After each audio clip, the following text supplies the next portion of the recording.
Bueno, hoy vamos a desarrollar el material de alfabetización académica.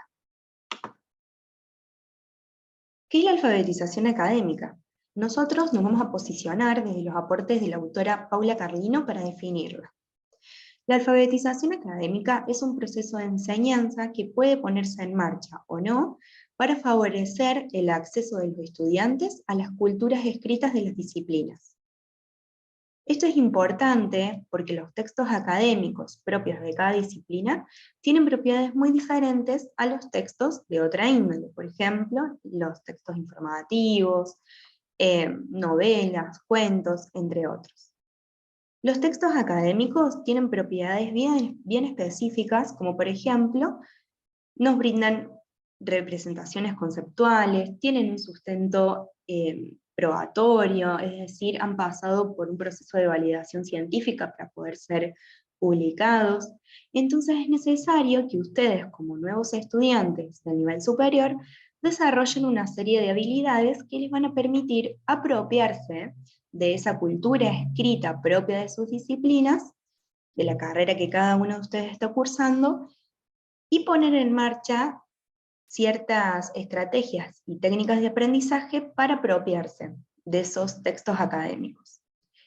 Las habilidades que se pretende que desarrollen en este proceso de alfabetización académica son exponer, argumentar, resumir, buscar información, jerarquizarla, ponerla en relación, valorar otros razonamientos, debatir, entre otros. Los objetivos del trayecto son que ustedes puedan identificar las estrategias de estudio con las que cuentan, reconociendo aspectos positivos y negativos de cada una de ellas, para poder repensarla en función de los estudios superiores y de las exigencias que les presenta este nuevo trayecto de formación, que es muy diferente a recorridos previos, como por ejemplo el recorrido que han transitado en su escuela secundaria, y promover un enfoque de estudio estratégico que ya vamos a desarrollarlo. El aprendizaje en el nivel superior tiene 3 principios. Considera el aprendizaje como una construcción de significados y no como una reproducción de lo que se enseña. Esto supone que dejen de lado los aprendizajes memorísticos para dar lugar a la comprensión de los nuevos contenidos. Otro de los principios es que la comprensión de los nuevos aprendizajes supone establecer relaciones con lo que ya sabemos, con los saberes previos. Entonces se les va a presentar una organización de los contenidos a aprender progresiva, de menor complejidad a mayor complejidad, para que ustedes puedan ir comprendiendo aquellas ideas de base para luego ir complejizándolas con nuevos aprendizajes.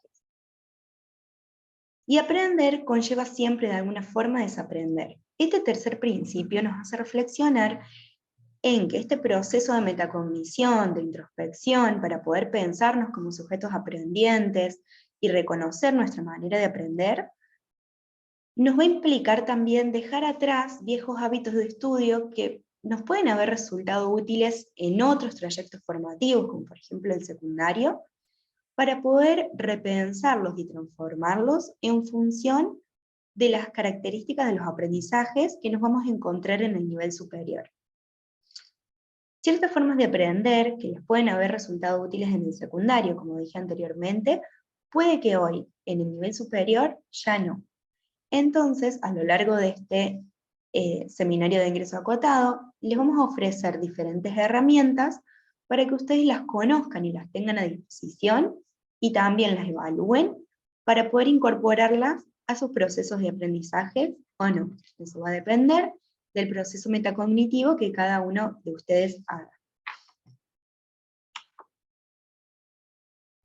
Los tipos de aprendizaje. Hay 2 grandes clasificaciones: el aprendizaje significativo y el aprendizaje memorístico. El aprendizaje memorístico hace referencia a una información que está poco relacionada con los saberes previos. Por eso, para poder retenerla, utilizamos la memoria. No está mal sostener aprendizajes de tipo memorísticos, pero hay que poder empezar a discriminar cuándo, cómo y por qué lo vamos a hacer. La memoria es un factor muy importante del aprendizaje, pero no es el único. Y va a haber ciertos contenidos nuevos de aprendizaje que impliquen mucho la participación de la memoria. Pero va a haber otros que nos van a invitar a ir un poco más allá, a posicionarnos un poco más desde la comprensión. Entonces, el aprendizaje memorístico es útil para muchos aprendizajes, pero tiene contras, como por ejemplo, que la nueva información, al no estar relacionada con nuestros saberes previos, solo podemos retenerla un tiempo, y luego la olvidamos fácilmente. El aprendizaje significativo es otra de las clasificaciones del aprendizaje, y nos dice que la nueva información se enlaza con los saberes previos. Es por eso que logramos comprenderla y retenerla mucho más tiempo, como así también poder transferirla a nuevas situaciones.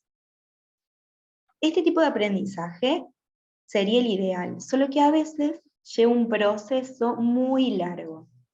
Y en esta nueva trayectoria formativa que ustedes están atravesando, que están comenzando de nivel superior, van a tener que ir reconociendo cuándo es apropiado sostener un tipo de aprendizaje o el otro.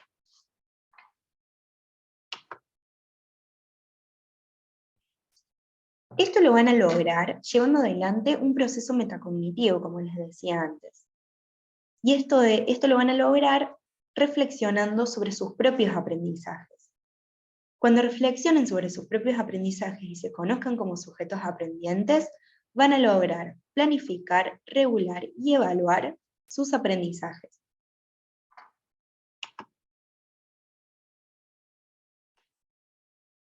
No lo vamos a hacer pensándonos solamente en nosotros mismos, es decir, a nuestros factores intrapersonales, sino también a los factores situacionales que hacen a los procesos de aprendizaje también.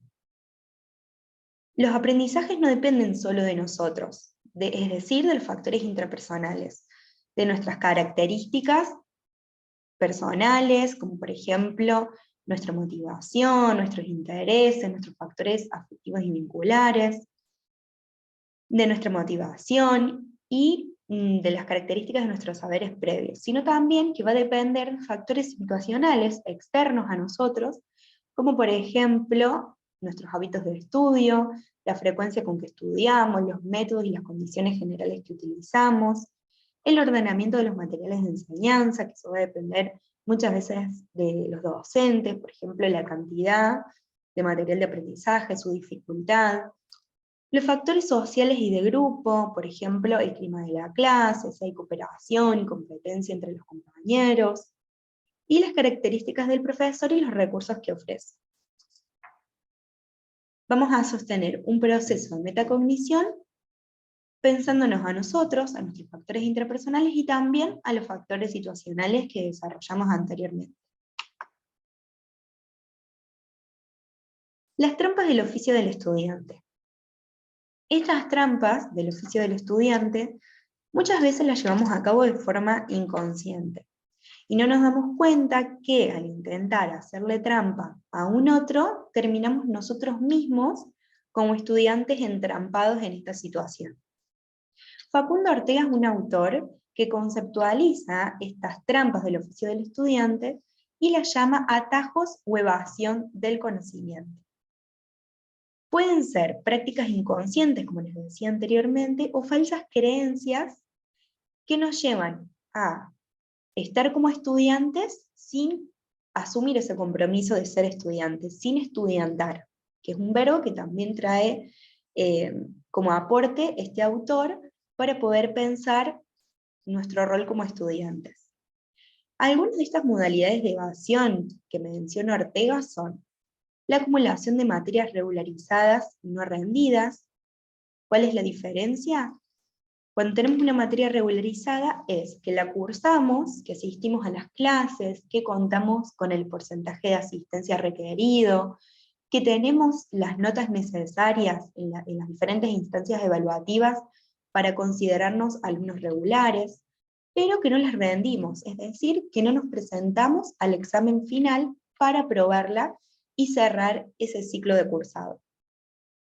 Otra de las modalidades de evasión es el cumplimiento estricto de la normativa, negándose a todo análisis que supere los requerimientos formales. Esto quiere decir preocuparnos y ocuparnos por entregar los trabajos prácticos y las diferentes instancias evaluativas en tiempo, pero no en forma, no detenernos en el compromiso y el proceso que hacemos en cada una de esas instancias. Entregamos el trabajo dentro de la fecha requerida por el profe o la profe, pero no lo hacemos desde un posicionamiento comprometido, consciente, responsable. Me refiero a cuando hacemos un trabajo práctico a último momento para cumplir, para entregar, pero en realidad no asumimos un verdadero proceso de aprendizaje. Hacemos el cómo sí. Otra de las modalidades de evasión es rendir eludiendo el currículum, evitando las exigencias de las correlatividades. Esto es muy importante porque las correlatividades van muchas veces a determinar el tiempo que nos va a llevar la carrera. Hay materias que son condición necesaria para poder hacer materias del año siguiente. Esa es la definición o la función de las correlatividades. En el año que estamos transitando va a haber ciertas materias que están detalladas en la tabla de correlatividades de cada una de sus carreras, que nos van a permitir que al año siguiente podamos empezar a cursar otra materia del año siguiente o incluso también rendir algunas materias del año siguiente. Hay correlatividades para cursar y correlatividades para rendir, que ya las vamos a explicar. Y otra de las modalidades de evasión es no pensar en las consecuencias de evasión del hasta último momento, de hacer las cosas en el último momento, bajo presión, en el tiempo límite. Esto tiene relación con el segundo punto del cumplimiento estricto de la normativa. ¿Sí? Podemos entregar un trabajo práctico dentro del tiempo requerido, pero al no haberlo hecho con tiempo, a conciencia y demás, no desarrollamos un verdadero proceso de aprendizaje de ese contenido y los profes luego siguen avanzando en el programa de la materia y nosotros no tenemos ese aprendizaje de base logrado. Así que esa es una de las consecuencias de evadir hasta último momento las tareas de aprendizaje y no hacerlas de un modo progresivo, a conciencia, comprometido. Bueno, los enfoques de aprendizaje. Como les decía antes, se pretende que ustedes en este momento desarrollen un enfoque de aprendizaje estratégico. ¿Se acuerdan cuando vimos los tipos de aprendizaje? Memorístico y significativo, se relacionan con dos de estos enfoques de aprendizaje que estoy proyectando. El memorístico, el tipo de aprendizaje memorístico se relaciona con el enfoque de aprendizaje superficial. Y el tipo de aprendizaje significativo se relaciona con el enfoque de aprendizaje en profundidad. ¿Sí? El enfoque de aprendizaje superficial implica mucho la participación de la memoria, involucra procesos de memorización, ¿sí? Por eso es que es tan importante la memoria en este enfoque de aprendizaje. Es un aprendizaje mecánico y repetitivo, se aprende por la copia y la reproducción de los contenidos, pero no por su comprensión. Y las técnicas de estudio más frecuentes son repasar, subrayar, copiar, palabras clave o imágenes mentales. En el enfoque en profundidad, se desarrolla, como les dije antes, un aprendizaje significativo. Se aprende por comprensión, ¿sí? Se relaciona la nueva información con los saberes previos, y las técnicas de estudio más frecuentes son modelos y analogías, cuadros sinópticos, gráficos, mapas o esquemas conceptuales, toma de notas, elaboración de resúmenes y preguntas. Lo ideal sería poder aprender siempre en profundidad, como les decía antes cuando veíamos los tipos de aprendizaje. Pero muchas veces las características de los contenidos que tenemos que aprender no nos deja otra opción que aprender de forma superficial, de forma memorística. Por darles un ejemplo, cuando estudiamos anatomía y aprendemos las partes del cuerpo, ¿sí? No hay otra opción que utilizar en gran parte la memoria. Entonces, ¿cuál es el punto medio, el punto de encuentro, el que ustedes se pretende que desarrollen en este proceso de alfabetización académica? Es el enfoque de aprendizaje estratégico, que es un punto medio entre los aprendizajes memorísticos o el enfoque de aprendizaje superficial y entre los aprendizajes significativos y el enfoque de aprendizaje en profundidad. El enfoque de aprendizaje estratégico les permite tomar decisiones inteligentes, ¿sí? Evaluar la situación y decidir cómo van a responder a esa situación, logrando una maximización del rendimiento y un aprovechamiento del tiempo del cual disponen. Implica la metacognición, conocernos como sujetos de aprendizaje, y el objetivo es mejorar y complejizar la forma en que aprendemos.